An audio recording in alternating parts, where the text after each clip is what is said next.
Hello,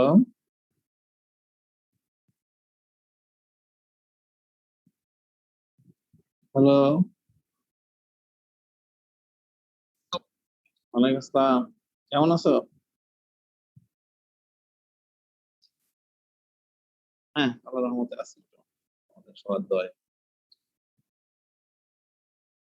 এই অবস্থায় গত ক্লাসে অ্যানালাইসিস অফ ভেরিয়েন্স বুঝছো কিছু? ওয়ান আই ক্লাসিফিকেশনটা ভালো করে মোটামুটি আগাইছে। আজকে আরেকটু কমপ্লিট করবো ম্যাথমেটিক্যাল প্রবলেম। প্রবলেম নাই তো নাকি? গত ক্লাসে ক্লাস করছিলা? হুম? 7 হীরা ক্লাস করছিলা?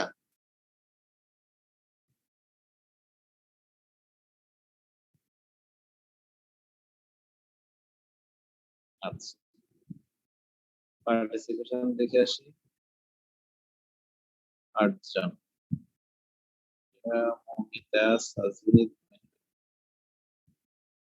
আর মাসুম,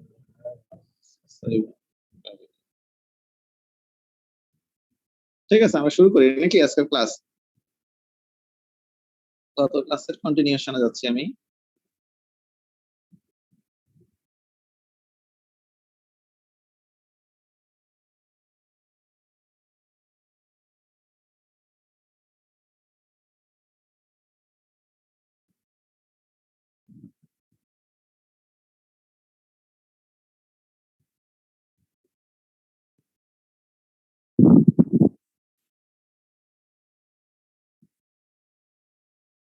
দেখো, গত ক্লাসে এই প্রবলেমটা আমরা সলভ করেছিলাম।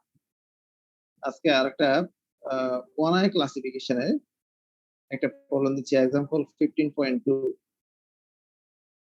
কোশ্চেনটা দেখো, an experimenter wished to study the effect of poor fertilizers on the yield of crop। দেখো, তুমি কিভাবে বুঝবে এটা ওয়ান ওয়ে না two way? One way classification না টু ওয়ে ক্লাসিফিকেশন, কিভাবে বুঝবা?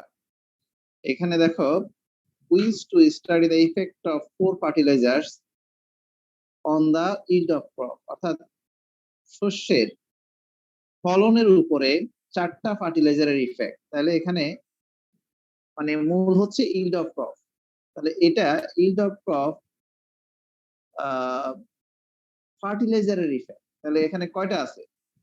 মানে ফার্টিলাইজার সোর্স অফ ভেরিয়েশন শুধু ফার্টিলাইজার ছাড়া আর কিছু আছে কি ইল্ড অফ ক্রপের ক্ষেত্রে? তোমার এখানে সয়েল ফার্টিলিটি দেখতে পাচ্ছ, তারপরে টেম্পারেচার দেখতে পাচ্ছ, রেইনফল দিতে পারত, কিন্তু দিয়েছে কি শুধু একটা হলো অনলি ফার্টিলাইজার। হ্যাঁ, তাহলে ইল্ড অফ ক্রপ ফার্টিলাইজারের উপরে তার প্রভাবটা কি? ফার্টিলাইজারের প্রভাবটা ইল্ড অফ ক্রপের উপরে কি একটা মাত্র, সেজন্য ওয়ান হয়, এখানে আর অন্য কোনো কিছু বলে নাই। He experimenter divided the field into 24 plots. সে 24টা প্লটে এই ফিল্ডটাকে ভাগ করেছে। and assigned each fertilizer at random to 6 plot। 6টা প্লটে সে এগুলোকে প্রত্যেকটাকে ডিজাইন করেছে। পার্ট অফ হিজ ক্যালকুলেশনস আর শোন বিলো। দেখো সোর্স, তাহলে এখানে সোর্স আমরা গত ক্লাসে পড়েছি, সোর্স অফ ভেরিয়েশন ওয়ান ওয়েতে একটা মাত্র থাকবে ফ্যাক্টর, সেই ফ্যাক্টরটা এখানে ফার্টিলাইজার। আর একটা থাকবে এরর, যেটা আমরা উইদিন গ্রুপ বলেছি। হ্যাঁ, উইদিন গ্রুপ। আর হচ্ছে টোটাল। তাহলে এখানে একটা উপাদান বা ফ্যাক্টর আছে একটা ফার্টিলাইজার, সেজন্য ওয়ান হয়, বাকিটা এরর। সব ক্ষেত্রে থাকবে টোটাল। এই দুটোর রেডিফ, এই দুটোর যোগফল হবে টোটাল। তাহলে আমরা অ্যানোভা টেবিলের রো টোটাল গুলো কি কি বলেছিলাম? সোর্স বা source of variation, degrees of freedom, sum of square, mean square, F calculated, F tabulated. ঠিক আছে কিনা? এখানে দেওয়া আছে, দেখো একটা টেবিল দেওয়া আছে যেটা ইনকমপ্লিট। দেখো দেওয়া আছে শুধু সাম অফ স্কয়ার 2940 এবং তার টোটাল 6212, এবং টেবিল ভ্যালুটা দেওয়া আছে 3.10। তোমাকে বলেছে complete the above table by filling in the values mark by hyphen. যে হাইফেন দিয়ে যে ভ্যালুগুলোকে মানে মার্ক দ্বারা প্রকাশ করা হচ্ছে সেটাকে ফিল করো, এই উপরের টেবিলের কমপ্লিট করো। হ্যাঁ, filling the values mark by hyphen. and test at the 5% level to see whether the fertilizers differ significantly. এই যে ফার্টিলাইজারের ইফেক্টটা মানে 4 ধরনের ফার্টিলাইজার আছে, এটা ডিফার করতেছে কিনা, ফার্টিলাইজার মানে কোন ধরনের ফার্টিলাইজারে কি রকম ইল্ড সেটা ডিফার ডিফার করতেছে কিনা তোমাকে টেস্ট করতে হবে। এই হচ্ছে কোশ্চেনটা, বুঝতেছো? কোশ্চেনটা বোঝা গেছে? 13। তাহলে এখন কিভাবে আমরা ফিল আপ করবো, এই টেবিলটা কমপ্লিট করবো কিভাবে? দেখো এখানে বলেছে ফার্টিলাইজার কয় ধরনের, দেখো, to study the effect of 4 fertilisers. তাহলে ফ্যাক্টর যদি ফার্টিলাইজার হয়, এটার কয়টা আছে? 4টা নাকি?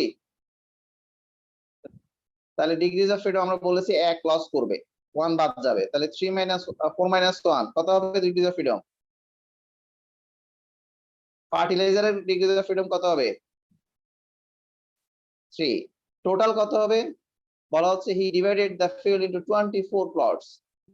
টোটাল 24 প্লট আছে, তাহলে এই 24 প্লট যেহেতু অ্যানাজাইড ইজ ফার্টিলাইজার এট 6 প্লট, 424, হ্যাঁ, 6টা করে আর কি। হ্যাঁ, 6টার মধ্যে এই এক ধরনের, 6টার মধ্যে এরকম, ওটা ওই 6 প্লটের হিসাবে দরকার। টোটাল প্লট হচ্ছে কত? 24টা। তাহলে তার ডিগ্রিজ অফ ফ্রিডম কত? 24 মাইনাস 1, তাহলে কত হবে? 23। ঠিক আছে কিনা? হ্যাঁ, 23। তাহলে ফার্টিলাইজারের আছে 3, টোটাল হচ্ছে 23। উইদিন গ্রুপের তাহলে কত হবে? কারণ সবগুলো আমরা বলেছি অ্যাডিটিভ হবে, তাহলে ফার্টিলাইজারের যদি 3 হয়, উইদিন গ্রুপে কত হলে টোটাল 23 হবে?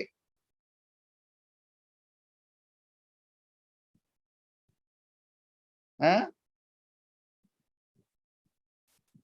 কত হলে 23 হবে? ডিগ্রিজ অফ ফ্রিডম ফার্টিলাইজারে ধরো 3 বসাইলা, আর টোটালে 23 বসাইলা, তাহলে উইদিন গ্রুপে কত হবে? উপরে দুইটা যোগ করলে তো 23 হইতে হবে। 20 না, 23 মাইনাস 3, বুঝতেছো না তোমরা?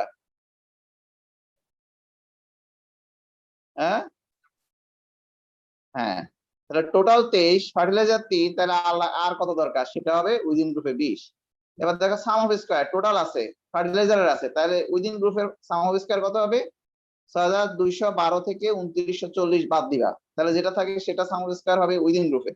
তাহলে এই দুটো কমপ্লিট হয়ে গেল। ওকে, এবার মিন স্কয়ারটা কি হবে? আমরা শিখে আসছি গত ক্লাসে, 2984 সাম অফ স্কয়ারকে তার ডিগ্রি অফ ফ্রিডম দিয়ে ভাগ করবা। তাহলে দুইটা, এরপরে নিচেরটা এরর যেটা বা উইদিন গ্রুপ যেটা, তার সাম স্কয়ার ভাগ তার degree of freedom, mean square পাবা, দুটো মিন স্কয়ার পাবা। এবার অ্যাপ কিভাবে পাবা? মানে ফার্টিলাইজার এবং মিন স্কয়ার, ফার্টিলাইজারের মিন স্কয়ারকে উইদিন গ্রুপের ফার্টিলাইজার বা এররের মিন স্কয়ার দিয়ে ভাগ করলে তুমি এফ ক্যালকুলেটেড ভ্যালু পেয়ে যাবে। তাহলে এই টেবিলটা, অ্যানোভা টেবিলটা কমপ্লিট করতে পারবা তো নাকি? হ্যাঁ, দেখো এখানে করে দিয়েছে, কিছু হিন্টস দিয়েছে। Working solution, since 24 observations are available, one from each plot, the total degrees of freedom হচ্ছে 24 minus 1. Again, since 4 fertilizers have been compared, the degrees of freedom for fertilizers is 4 minus 1. Hence, for degrees of freedom within group, 23 minus 3, 20. এগুলো বোঝানোর জন্য এখানে দেওয়া হলো।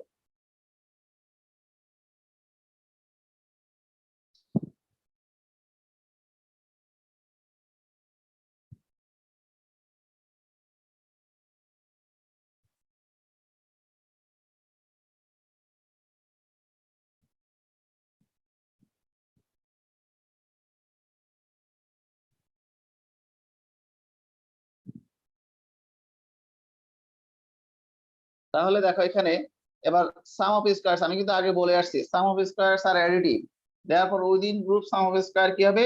Total sum of square minus fertilizer sum of square, বলেছি কিনা? 6212 থেকে 2940 বাদ দিলে যা হয়।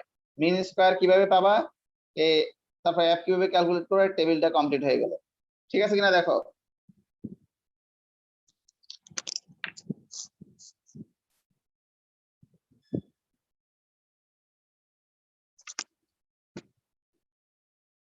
ঠিক আছে, তোমার সবগুলো ভ্যালু এখানে বসানোর পরে অ্যাপ ক্যালকুলেট করবা। অ্যাপ ক্যালকুলেটেড অ্যাপ কিভাবে? 9 980 ভাগ 163.6 মিন স্কয়ার দিয়ে ভাগ হবে। ফ্যাক্টরটাকে এররটা দিয়ে ভাগ করবা, তাহলে আমরা ক্যালকুলেটেড অ্যাপ পাবো। এখন দেখো আরেকটা কোশ্চেন করছে, ডিফার করে কিনা সিগনিফিকেন্টলি ফার্টিলাইজারের ইফেক্টটা। তাহলে এখানে কিভাবে আমরা কমেন্ট করব?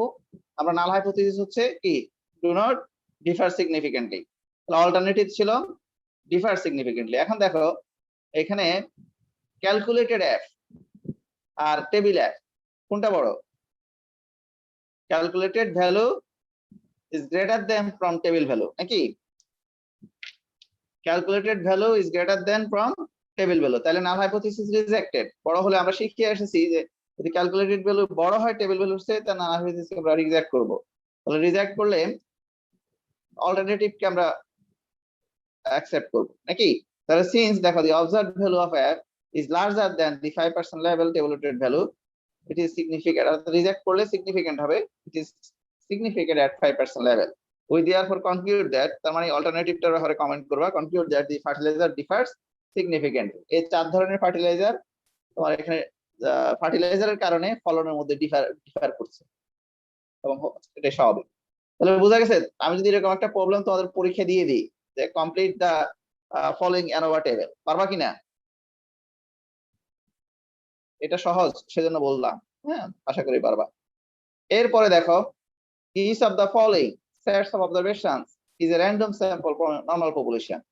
তাই এখানে আমি গত ক্লাসে বলেছি এই যে পপুলেশন 1 থেকে যে স্যাম্পল নেওয়া হয়েছে সেট 1, সেখানে দেখো স্যাম্পল সাইজ, সেট 2 এর sample size, set 3 sample size, set 4 এর স্যাম্পল সাইজ, এগুলো কিন্তু ভেরি করতেছে। আগেরটা সবগুলো স্যাম্পল সাইজ ইকুয়াল ছিল, এখানে ইকুয়াল নেই, unequal. Test whether the population means are equal, assume that the population standard deviations are same। তাহলে এখানে কিভাবে করবা? আমরা বলেছি যে কিভাবে আমরা এই অ্যানালাইসিস অফ ভেরিয়েন্স বিশেষ করে ওয়ান ওয়ে ক্লাসিফিকেশনে আমরা কিভাবে করব। দেখো এখানে নাল হাইপোথিসিসটা কি, the population means are equal দেব। Null hypothesis is equal to mu1 is equal to mu2 is equal to mu3 is equal to mu4, এখানে 1 2 3 4 সেট দেওয়া আছে। তাহলে এই ক্ষেত্রে নাল হাইপোথিসিসটা ধরে নিলাম। এখন বলেছে রিডিউসড করেছে এরা, ভ্যালুগুলো দেখো 250 এর উপরে, 250 এর কাছাকাছি আছে। এরা মাইনাস করছে, reduced by 250 and also preliminary results calculating for various sum of square shown in the table। তাহলে টেবিলে দেওয়া আছে 250 বাদ দিয়েছে। এর আগের ক্লাসে আমি এটা করেছি, 250 বাদ দিলে যা হয় দেখো তোমার এটা কি আর দেখা দিতে হবে 1 2 3 4। তাহলে প্রথমে 249, 250 বাদ দিলে কত? -1। তারপরে 251, 250 বাদ দিলে কি হবে? আচ্ছা 242, 250 বাদ দিলে -8, 247, 250 বাদ দিলে -3, 250 থেকে 250 0, 252 থেকে 250 2। সেট 1 এর জন্য হয়ে গেল। সেট 3 2 এর জন্য, সেট 3 এর জন্য, সেট 4 এর জন্য আর দেওয়া দরকার আছে? বলার দরকার আছে? 15 অ্যাটেন্ডেন্স একটু কম মনে হচ্ছে আজকে। আচ্ছা, তাহলে আমরা এরপরে টি বের করব, T1 T2 যতটা আছে, 4টা আছে, তাহলে T1 T2 T3 T4 আর ক্যাপিটাল টিটা হচ্ছে 4টা যোগফল। ঠিক আছে, ভ্যালুগুলো আমরা বের করতে পারবো নাকি? এটা আগে করে আসছি। টোটাল অফ স্কয়ারস, তাহলে 1 square plus 2 8 -8 square plus -3 square plus 0 square plus 2 square হবে 78। এভাবে দ্বিতীয়, তৃতীয়, চতুর্থ। আর summation, double summation x size square হবে, প্রত্যেকটা ভ্যালুকে স্কয়ার করে যোগ করলে 20 20 হচ্ছে। স্যাম্পল সাইজ প্রথমে ভ্যারি করতেছে যেহেতু, সেজন্য এখানে লিখতে হচ্ছে n1 5 n2 4 n3 4 n4 হচ্ছে 7 আর n হচ্ছে সবগুলো যোগফল। ক্লিয়ার এতটুকু? তারপরে কি আমরা গত ক্লাসে করেছি, মনে আছে কিনা দেখো কিভাবে করেছি। এরপরে কি করব? কারেকশন ফ্যাক্টর বের করব, টোটাল সাম অফ স্কয়ার, তারপরে বিভিন্ন সাম অফ স্কয়ার গুলো বের করব।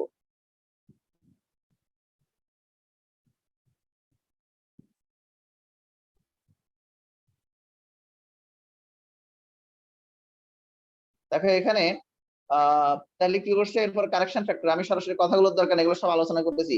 কারেকশন ফ্যাক্টর কি? টি স্কয়ার বাই এন, মনে আছে?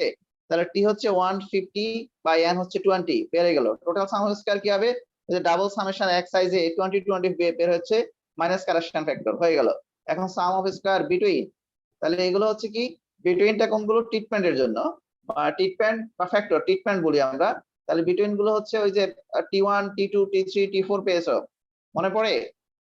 T1 T2 T3 T4 square divided by তাদের অবজারভেশন N1, অর্থাৎ T1 square by N1 plus T2 square by N2 plus T3 square by N3 plus T4 square by N4। বুঝতেছো? Minus correction factor. তাহলে এখানে প্রথমটা ছিল -10 তার square, observation ছিল 5টা, তারপরে 20 স্কয়ার, অবজারভেশন ছিল 4টা। এইভাবে আমরা sum of square between sum of square বের করব, তারপরে এররটা বের করব টোটাল থেকে কি ট্রিটমেন্ট সাম অফ স্কয়ার বাদ দিয়ে। তাহলে আমরা পেয়ে গেলাম। এখন এই টেবিলটা কমপ্লিট করবা ব্যাপারে না। Source of variation between sets, হ্যাঁ, এখানে যেহেতু কোনো কিছু নাম দেয় নাই, আগেরটা ছিল ফার্টিলাইজার ছিল, এখানে কিন্তু শুধু সেটস দিয়েছে 1 2 3 4। তাহলে বিটুইন সেটস আর হলো উইদিন সেটস, এরর যেটাকে আমরা বলছি। এখন সবগুলো ভ্যালু বসাও, ক্যালকুলেটেড ভ্যালু পাচ্ছ অবজার্ভ বা ক্যালকুলেটেড ভ্যালু পাচ্ছ 38.9, 5% পাচ্ছ 3.24, 1% পাচ্ছ 5.29 এফ এর ভ্যালু। এখন তাহলে তোমার নাল হাইপোথিসিস সম্পর্কে তোমার ডিসিশনটা কি হবে? তুমি যেই পার্সেন্টেজে ধরো, লেভেল অফ সিগনিফিকেন্স 1% ধরো আর 5% ধরো, নাল হাইপোথিসিস রিজেক্টেড, তার মানে test significant. Null hypothesis reject করলে তুমি কনক্লুশন কি করবা?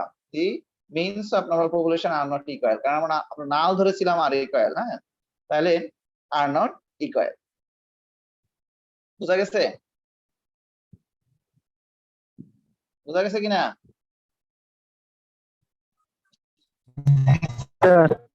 হ্যাঁ,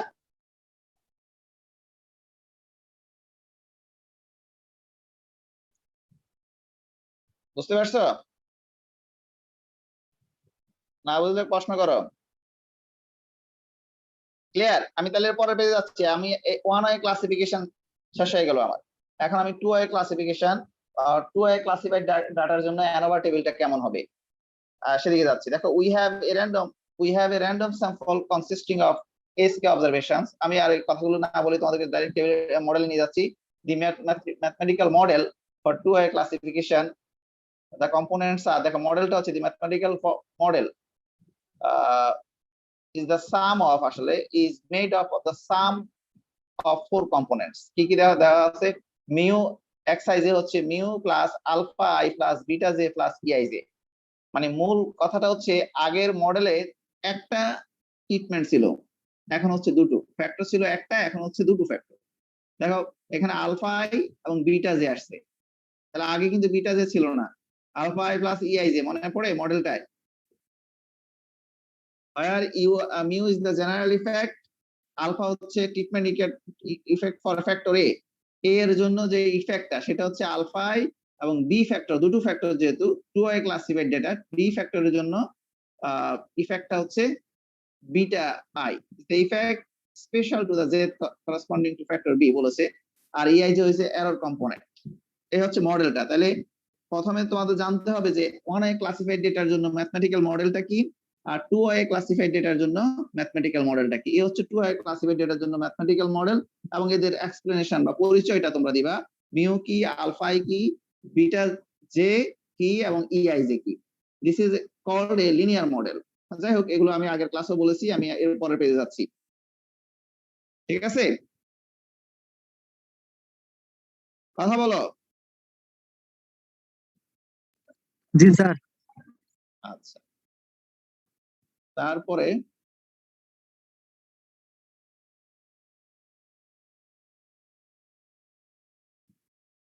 এখানে গত ক্লাসে তোমাদেরকে এই পেজটা দিয়েছিলাম কিনা, 1A ক্লাসিফাইড ডেটাটা কিরকম, 2A ক্লাসিফাইড ডেটা কিরকম বলেছিলাম। এই classified data in which the total variation can be partition into 2 components. ঠিক আছে, আর 2A বলেছি 2 ফ্যাক্টরস এ এবং বি এখানে আসবে, যেখানে টোটাল ভেরিয়েশন পার্টিশন হবে 3 কম্পোনেন্টস। টোটাল ভেরিয়েশন অর্থাৎ টোটাল ভেরিয়েশন 3টা কম্পোনেন্ট, অর্থাৎ variation due to A, variation due to B এবং এরর। তাহলে আমরা সেটাকে 2A ক্লাসিফাইড ডেটা বলবো। আর অ্যানোভাটা কি? ANOVA analysis of variance, the systematic procedure or partitioning the total variation present in a set of observation into number of components associated with the nature of classification of data is known as analysis of variance or simply ANOVA. গত ক্লাসে দিয়েছিলাম, এই পেজটা দিয়েছিলাম বোধহয় না? গত ক্লাসে এই পেজটা দিয়েছি তোমাদেরকে, কথা বলছো না। পাইছো তোমরা গত ক্লাসে এটা এই পেজটা? হ্যাঁ জি স্যার পাইছি তো। আচ্ছা, এটা পাইছিলা অ্যানালাইসিস অফ ভেরিয়েন্স? আরেকটা এই কথাটাই বলে দিলাম নাকি? Analysis of variance is a technique. হ্যাঁ, analysis of variance is a technique of partitioning the total sum of square. ওখানে ভেরিয়েশন বলেছে, এখানে sum of square বলছে। Partitioning the total sum of square deviation of all sample values from the grand mean into different variations for which different factors are liable. এটা এরপরে online ক্লাসে এগুলো বলেছি আমি, আসলে দরকার নেই, কথাগুলো আলোচনা হয়েছে।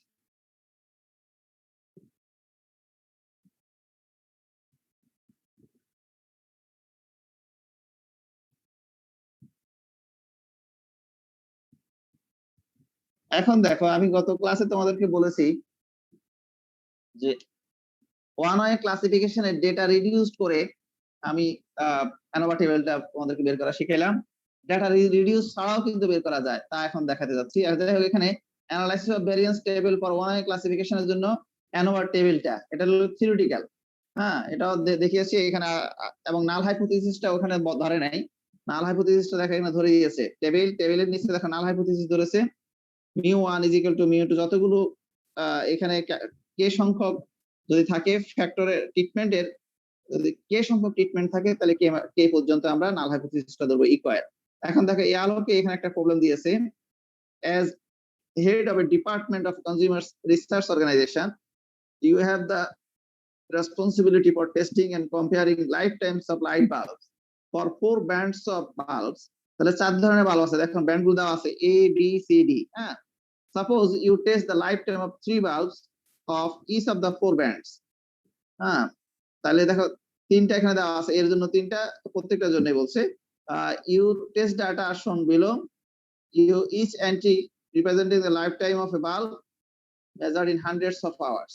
তাহলে এখন ব্যান্ড দেওয়া আছে 4 ধরনের, প্রত্যেকটার জন্য ডেটা দেওয়া আছে তিনটা করে। হ্যাঁ, তিনটা বাল্বের।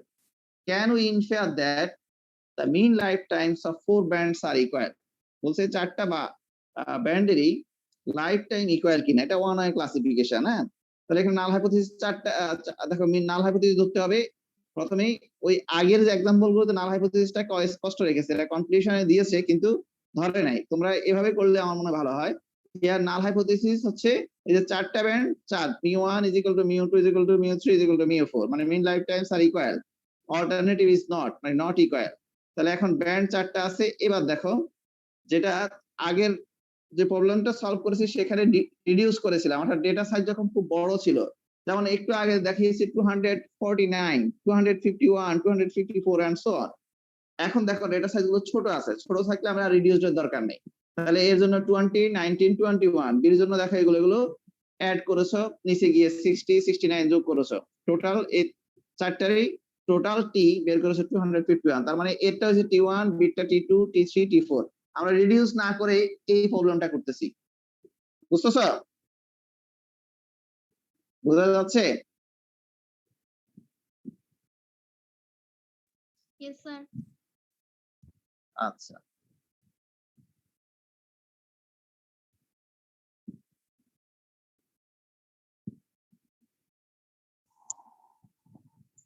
তাহলে দেখো এখানে কি করেছে, প্রথমে total sum of square or variation SST কিভাবে বের করেছি, ডাবল সামেশন এক্সারসাইজে। এটা তোমরা আগেও করেছো, সবগুলো ভ্যালু স্কয়ার করে কারেকশন ফ্যাক্টর দিয়ে, কারেকশন ফ্যাক্টর বাদ দিলেই আমরা টোটাল সাম অফ স্কয়ার পাবো। এটাই করেছে এখানে, সরাসরি সবগুলো ভ্যালু স্কয়ার করেছে। তোমরা আমি শিফট দিয়ে দেবো, তোমরা দেখো আর কি। হ্যাঁ, প্রত্যেকটা ভ্যালু স্কয়ার করবা, তারপর কারেকশন ফ্যাক্টর কিভাবে হয় T²/n আমরা দেখে আসছি আগে, সেভাবে ভ্যালুগুলো বের করেছে 39। এটা হচ্ছে ট্রিটমেন্টের জন্য, অর্থাৎ ভেরিয়েশন। আর ভেরিয়েশন ডিউ টু ব্র্যান্ড মানে এররের জন্য, এটা হলো total variation, total sum of square বের করেছে, রাইট। এরপরে ট্রিটমেন্টের জন্য ভেরিয়েশন ডিউ টু ব্র্যান্ড, তাহলে কয়টা আসছিল? 4টা। দেখো 4টা স্কয়ার বাই তাদের n1 দিয়ে, অর্থাৎ 60²/3, 69²। আগেরটা করেছি আমরা রিডিউস ডেটার জন্য, আর এখানে সরাসরি যা আসছে সেটা দিয়ে করতেছি মাইনাস কারেকশন ফ্যাক্টর। তাহলে এখানে 15 পেয়েছি। ভেরিয়েশন ডিউ টু এরর, সেখানে টোটাল থেকে ভেরিয়েশন ডিউ টু ব্র্যান্ড মানে SSB বাদ দিচ্ছি, তাহলে 24 পাচ্ছি। এখানে বসাবা, সবগুলো যে ব্যান্ড আছে 4টা, 4 - 1 এখানে ক্লিয়ারলি করে দিয়েছে। 4 - 1 = 3, তারপরে টোটাল হচ্ছে 12 মাইনাস n ছিল কত, 4টা ছিল, প্রত্যেকটা 3টা ছিল, তাহলে 12 n ছিল 12, n - 1 মানে 11 হচ্ছে টোটাল। তাহলে বাকিটা হবে 3 এবং 11 থেকে 3 বাদ দিলে 8 থাকে, 8 এররের জন্য 8। এখন সাম অফ স্কয়ার বের করেছো, ভ্যালুগুলো বসাও। এবার মিন সাম অফ স্কয়ার যেটা আগে বলেছি ভাগ করবা ডিগ্রিজ অফ ফ্রিডম দিয়ে, ক্যালকুলেটেড এফ বের করো, ক্রিটিক্যাল ভ্যালু বের করো। এখন দেখো এখানে ক্যালকুলেটেড এফ আর ক্রিটিক্যাল অর্থাৎ টেবিল ভ্যালু, নাল হাইপোথিসিস রিজেক্ট হচ্ছে না, রিজেক্ট হচ্ছে না? হ্যাঁ, নাল হাইপোথিসিস রিজেক্ট হবে না অ্যাকসেপ্ট হবে? এফ এর ভ্যালু ছোট না বড়, ক্যালকুলেটেড ভ্যালুটা বড় না ছোট? কথা বলছি না, টেস্ট আমরা পড়ে আসলাম তো। ক্যালকুলেটেড এফটা বড় 1.67 আর টেবিল ভ্যালু 4.07, কোনটা বড়? হ্যাঁ, ক্রিটিক্যাল ভ্যালু। তার মানে কি নাল হাইপোথিসিস কি হবে? অ্যাকসেপ্টেড। Maybe accepted. হ্যাঁ, মেবি অ্যাকসেপ্টেড। তার মানে কি আমরা average life time of 4 bands maybe equal, তাহলে 4টা যে 4 ধরনের ব্যান্ড আছে যেখান থেকে লাইট নেওয়া হয়েছে সবগুলো লাইফ টাইম ইকুয়ালি প্রায় মেবি ইকুয়াল। এই হচ্ছে কনক্লুশনটা। এরপরে আরেকটা एग्जांपल দিয়েছে, এটা তোমরা করবে, আমি সেটা দিয়ে দিচ্ছি। আমি এখন 2A ক্লাসিফিকেশনের একটা एग्जांपल যাচ্ছি।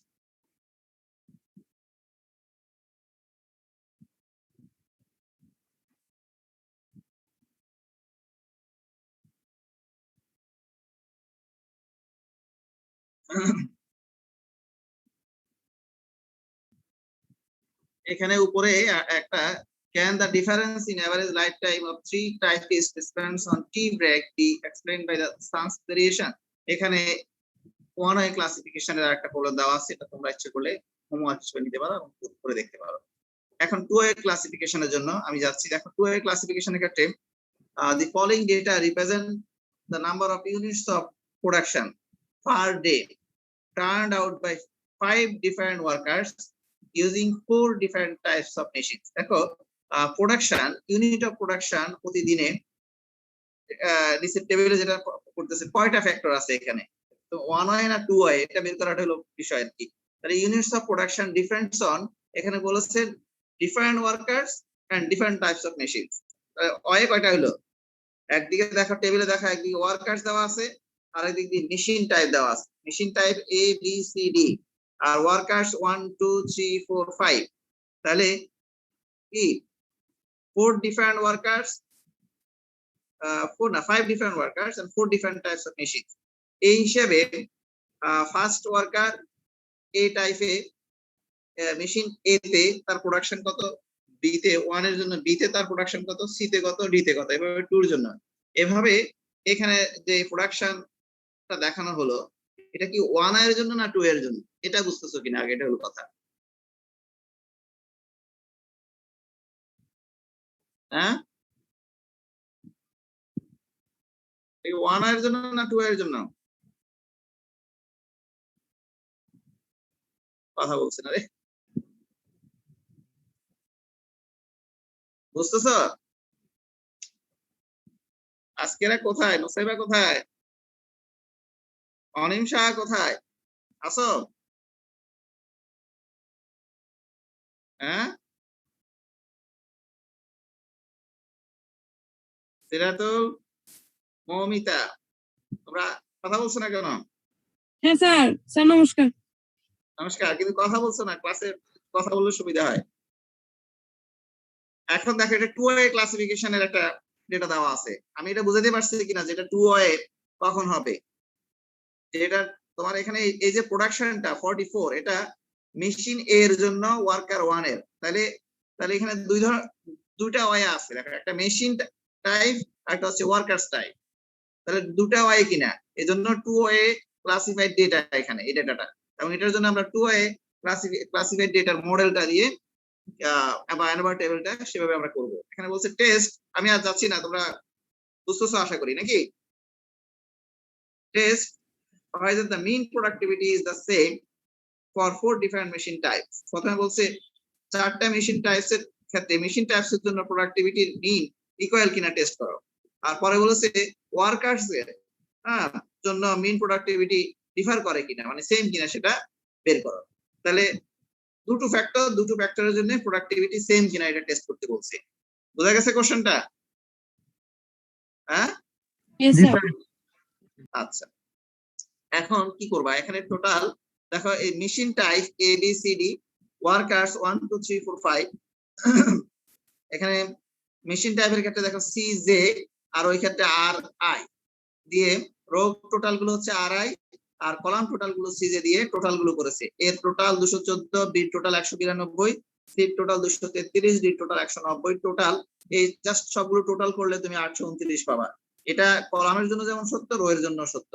তাহলে রো এর আর 1 এর জন্য পাচ্ছ 166, সবগুলো যোগ করবা কিছুই না, তারপরে পাবা 182, 151, 156, 177, সবগুলো যোগ করলে 829 হবে। তাহলে টি পেয়েছো।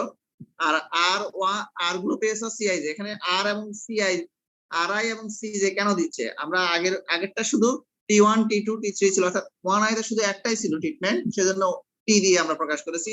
যেহেতু এখানে দুটো আসবে, একটা রোতে আর একটা কলামে, সেজন্য আমরা রো এবং কলাম হিসেবে 2i তে উল্লেখ করব। এগুলো হচ্ছে ট্রিটমেন্ট, দুটো ট্রিটমেন্ট, একটা হচ্ছে আর এবং আরেকটা সি। তাহলে টোটাল সাম অফ স্কয়ারটা কি হবে, আগের মতো করে ডাবল সামেশন প্রত্যেকটা ভ্যালুর স্কয়ার। এখানে প্রত্যেকটা ভ্যালু কি দেখো, এর 1 এর জন্য হচ্ছে 44 স্কয়ার, এরপরে 48 স্কয়ার, এভাবে 5 পর্যন্ত নয়, এভাবে 4 5 20, একটা লাস্টেরটা হচ্ছে 40 স্কয়ার। বুঝতে পারছো? প্রত্যেকটা ভ্যালুর স্কয়ার মাইনাস কারেকশন ফ্যাক্টর, অর্থাৎ কি স্কয়ার বাই n। বুঝা গেছে? টোটাল সাম অফ স্কয়ার 2 এর জন্য এই সবগুলো ভ্যালু ইন্ডিভিজুয়াল, সবগুলো ভ্যালুর অর্থাৎ 20টা ভ্যালু এখানে হবে। এ এর জন্য আছে 5টা, বি এর জন্য 5টা, সি এর জন্য 5টা, ডি এর জন্য 5টা। তাহলে 20টা ভ্যালু সবগুলোর স্কয়ার করবা। প্রথমটা 44, এরপরে 48 স্কয়ার দিয়ে এরা ডট ডট ডট ডট দিয়ে লাস্টেরটা দিয়েছে 40 স্কয়ার। বুঝতে পারছো? Minus correction factor T square by n। তাহলে টোটাল সাম অফ স্কয়ার আমরা পেয়ে গেলাম। ঠিক আছে? হ্যাঁ, Yes, জি sir. স্যার। ওকে।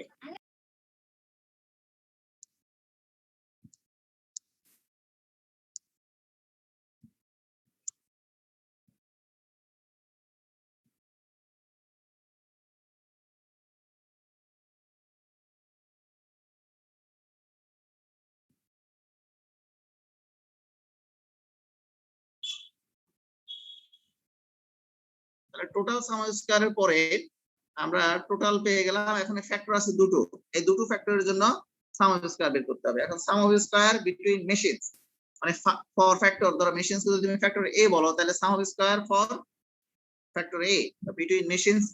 তাহলে বিটুইন মেশিন আছে 4 ধরনের, তাদের মধ্যেকার সাম অফ স্কয়ার গুলো হচ্ছে এসএস এম দিয়ে প্রকাশ করেছে। সেক্ষেত্রে দেখো summation S J C J square, অর্থাৎ সি যে টোটাল গুলো আছে সি1 সি2 সি3 সি4 মনে আছে, এগুলোর স্কয়ার করে তার অবজারভেশন সংখ্যা দিয়ে ভাগ করবা। যেহেতু অবজারভেশন সবগুলোর জন্যই সমান, সেক্ষেত্রে 1/5, এই জন্য কমন নিয়ে নিয়েছে।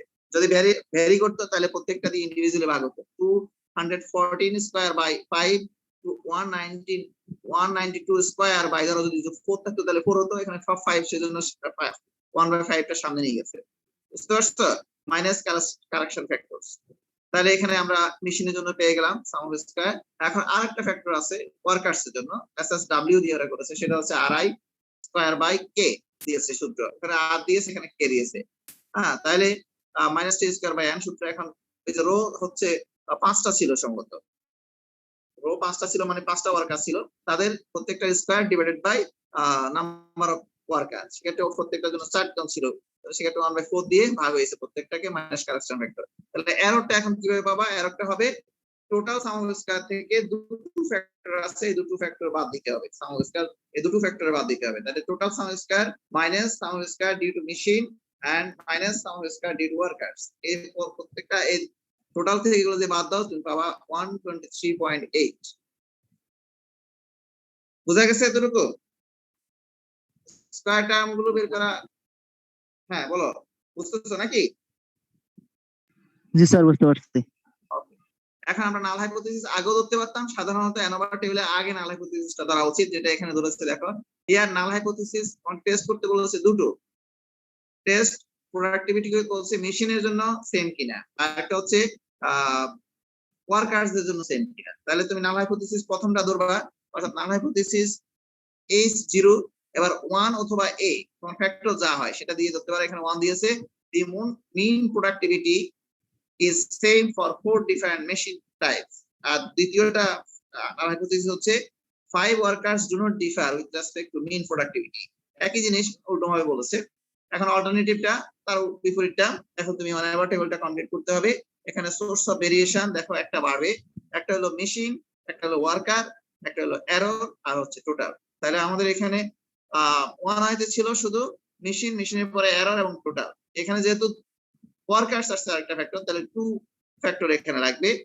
2 আইতে দুটো থাকবে, একটা মেশিন, একটা ওয়ার্কার, একটা হচ্ছে এরর। তাহলে এররটা তো আমরা এখন দেখো টোটাল আগে তুমি করবা টোটাল ডিগ্রি, সেকেন্ড হচ্ছে degrees of freedom, sum square, mean sum square, calculated F, critical value আগেরগুলোর মতোই। এখন ডিগ্রিজ অফ ফ্রিডম টোটালটা আগে বের করবা। টোটাল কত আছে এখানে? n হচ্ছে 20 - 1, n - 1 হবে টোটাল। তাহলে প্রত্যেকটা ছিল কত? 5টা করে, 5 জন করে ওয়ার্কার, আর 4টা ছিল কি, 4টা ছিল আমাদের মেশিন। Machine type. ঠিক আছে, তাহলে 20টা ডেটা পেয়েছি আমি। তাহলে টোটাল n - 1 হচ্ছে 20 - 1 মানে 19। এটা টোটালটা মাথায় রাখো, এটা এররের জন্য লাগবে। এখন মেশিন ছিল কয়টা? 4টা। দেখো k - 1 মানে 4 - 1 = 3। ওয়ার্কার ছিল r - 1 মানে 5, 5 - 1 মানে 4। তাহলে 4 আর 3 7, তোমার আছে টোটাল 19। এদিকে 7টা গেল, তাহলে আর কয়টা থাকে? 19 থেকে -3 - 4 আর থাকে 12। তাহলে 12 প্লাস 4 প্লাস 3 = 19। এই যে ফ্যাক্টর গুলো টোটাল, এগুলো সব অ্যাডিটিভ, এই কথাটাই বলেছে আগে। তাহলে আমরা 19 পেয়ে গেলাম, ডিগ্রিজ অফ ফ্রিডম পেলাম, সাম অফ স্কয়ার সবগুলো বের করেছো একটু আগে উপরে, এগুলো সব বসাও।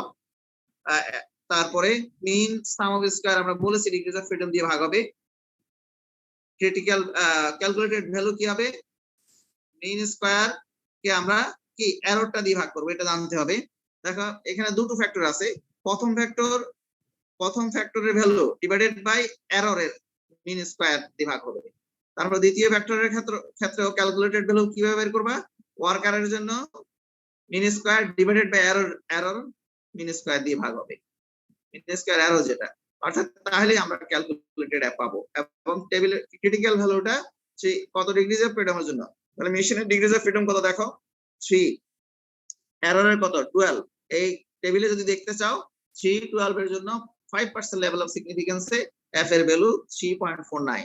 আর পরেরটা ওয়ার্কার্স এর ক্ষেত্রে ডিগ্রিজ অফ ফ্রিডম হচ্ছে 4। দেখো ডিগ্রিজ অফ ফ্রিডম লেখা আছে 5 - 1 মানে 4, আর এরর হচ্ছে 12। তাহলে 4 এবং 12 এর জন্য 5% লেভেল অফ সিগনিফিকেন্সে তার ডিগ্রিজ অফ এফ এর ক্রিটিক্যাল ভ্যালু হচ্ছে 3.26। এখন তুমি কম্পেয়ার করো, প্রত্যেকটা দেখো ক্যালকুলেটেড ভ্যালুটা বড়। তাহলে ক্যালকুলেটেড ভ্যালু যদি বড় হয় আমরা কি করব? Since the calculated value of f, প্রথমটা বলেছে 1, তাহলে f1 is greater than the table of f, hence the first null hypothesis may be rejected. That means reject হলে কি হবে? Is not same for different machine types. Productivity is not same. Similarly, f2 rejected also greater than the table value of f, hence second null hypothesis may also be rejected. তার মানে কি 5 workers differ with respect to mean productivity. বুঝতে পারছো? বোঝা গেছে কিনা? জি sir. হ্যাঁ বলো, কেউ কিছু বলতে জি চাচ্ছ? স্যার, বুঝতে পারছি। আচ্ছা বুঝতে পারছি স্যার। ওকে ওকে ফাইন, তাহলে তো হয়ে গেল 1A ক্লাসিফিকেশন, 2A ক্লাসিফিকেশন তোমরা বুঝে নিচ্ছ। আর আর কারো কোনো বুঝতে অসুবিধা হলো? অন্য কেউ কিছু বলতে চাচ্ছ? কেউ কিছু বলছে না মানে বুঝতে পারছো? তাইলে আমি যদি পরীক্ষায় 1A অথবা 2A ক্লাসিফিকেশনের ডেটা দিই এবং বলি এরকম টেস্ট করো, রিডিউসড করে যদি ডেটা সাইজ বড় হয় তাহলে রিডিউসড করে তুমি করবা অ্যানোভা টেবিলটা, আর যদি ছোট হয় তাহলে রিডিউস না করেই করতে পারো। এরপরে ইনকমপ্লিট যদি থাকে অ্যানোভা টেবিলটা কমপ্লিট করা আশা করি পারবা নাকি? হ্যাঁ জি স্যার, পারা যাবে। আশা করি পারবা। তাহলে বাকিটা ফলে পরিচয় হবে পরীক্ষার হলে নাকি? তাহলে আমার ক্লাস এই যে অ্যানালাইসিস অফ ভেরিয়েন্স আমি কমপ্লিট করে নিলাম, এরপরে ডিজাইন নিয়ে আগামী ক্লাসে আলোচনা করব। আজকের ক্লাসটা তাহলে শেষ করে দিচ্ছি, আমি শীটগুলো ফাইনকে দিয়ে দিচ্ছি, আশা করি তোমরা পেয়ে যাবে। ঠিক আছে তাহলে নাকি ক্লাস শেষ করলাম আজকের জন্য, টাইম শেষ, ভালো থেকো, ওকে, আল্লাহ হাফেজ।